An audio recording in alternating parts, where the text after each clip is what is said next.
శ్రీరామనవమి పూజా విధి విధానాలు. శ్రీరామనవమి నాడు అష్టోత్తర శతనామాలతో రాముడిని, సీతాదేవిని, లక్ష్మణుడిని, హనుమంతుడిని పూజించాలి. శ్రీరామనవమి నాడు తులసి దళముతో పూజిస్తే సంపదలు కలుగుతాయి. తామర పువ్వులతో పూజిస్తే దీర్ఘవ్యాధులు పోతాయి.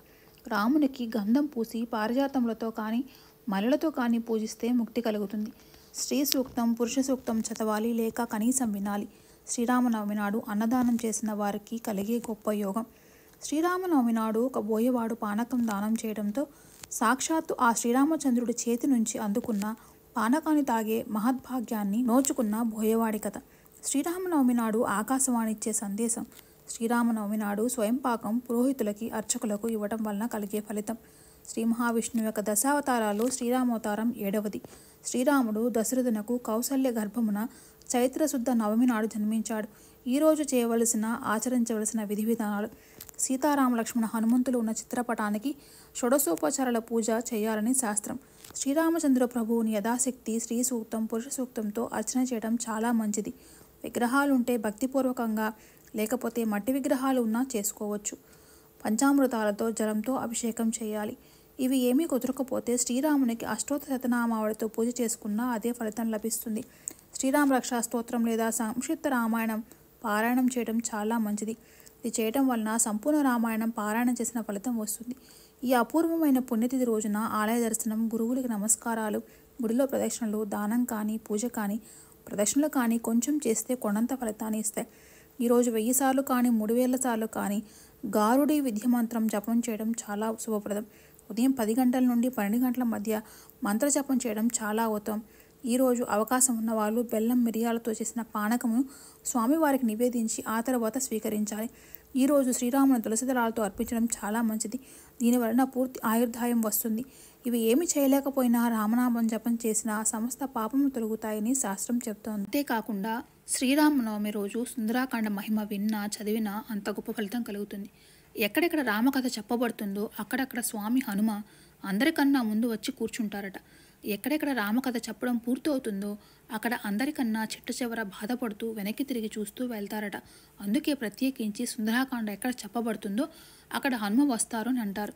కారణం ఏమిటంటే శ్రీరామాయణంలో మిగిలిన ఏ కాండలోనూ లేని అద్భుతం ఒక సుందరాకాండలోనే ఉంది. సుందరాకాండలో రామకథ 10 మార్లు చెప్పబడుతుంది. హనుమ చెప్పేటప్పుడు ఎక్కడ, ఎప్పుడు, ఎంత రామకథ చెప్పాలో అంతనే చెప్తారు. రామకథకున్న బలమేమిటో, రామనామానుకున్న బలమేమిటో నిరూపించిన కాండ సుందరాకాండ. అందుకే సుందరాకాండ బహుభంగిమల సుందరాకాండ. ఎన్ని కోణాల్లో చూడండి అంతా సుందరమే. ఒక పాత్ర నిండా పాయసం తీసుకొచ్చి అక్కడ పెడితే అడుగున ఉన్నది పాయసము, మధ్యన ఉన్నది పాయసము, పైనన్నది పాయసము అని అడిగితే ఏం చెప్పవలసి ఉంటుంది? అంతా పాయసమే అని. అలాగే సుందరాకాండను ఎటువైపు నుంచి చూడండి అంతా సౌందర్యమే, అంతా ఫలప్రదమే. రామాయణంలో ఒక సుందరాకాండకు వచ్చేసరికి మహర్షి గొప్ప ప్రయోగం చేశారు. ఇందులో చాలా శ్లోకాలు కావు, చాలా శ్లోకాలు మంత్రములు. అందుచేతనే అప్పటికి ఇప్పటికీ సుందరాకాండ శక్తి ఏమిటంటే చాలా గొప్పది. ఇంట్లో పిల్లలకి పెళ్ళవట్లేదా? సుందరాకాండ చదువుకోవాలి. పిల్లలకి ఉద్యోగం రావట్లేదా? సుందరాకాండ చదువుకోవాలి. ఆరోగ్యం సరిగా లేదా? సుందరాకాండ చదువుకోవాలి. ఇంట్లో భయంగా ఉంటోందా? సుందరాకాండ చదువుకోవాలి. భీతి కలుగుతోందా? సుందరాకాండ చదువుకోవాలి. ఏదైనా కష్టం పీడిస్తోందా? సుందరాకాండ చదువుకోవాలి. లోకంలో 2 శక్తివంతమైనవి, 1 సుందరాకాండ, 2 సౌందర్యలహరి. రామ అనుగ్రహాన్ని ప్రసాదించే శక్తి సుందరాకాండలో ఉంది. అదేవిధంగా రామ పట్టాభిషేకం అప్పుడు జరిగిన ఒక సంఘటన గురించి కూడా ఈరోజు వీడియోలో తెలుసుకుందాం. రావణుడు మరణించిన తర్వాత కపి సైన్యంతో విభీషణ, అంగద, సుగ్రీవులతో సీతాలక్ష్మణులతో అయోధ్య చేరి పట్టాభిషేకం చేసుకుంటూ ఉన్న సందర్భం. పట్టాభిషేకం అట్టహాసంగా జరుగుతోంది. రాముని పక్కనే సింహాసనానికి దగ్గరగా నిలబడి ఉన్నాడు లక్ష్మణుడు. ఆ పరిస్థితుల్లో లక్ష్మణుడు ఒకసారి చిరునవ్వు దీర్ఘంగా నవ్వాడు. లక్ష్మణుడు నవ్వింది అందరూ చూశారు. ఆ సందర్భంగా సభలో ఉన్న ఒక్కొక్కరు ఒకలా అనుకున్నారు నవ్వును చూసి.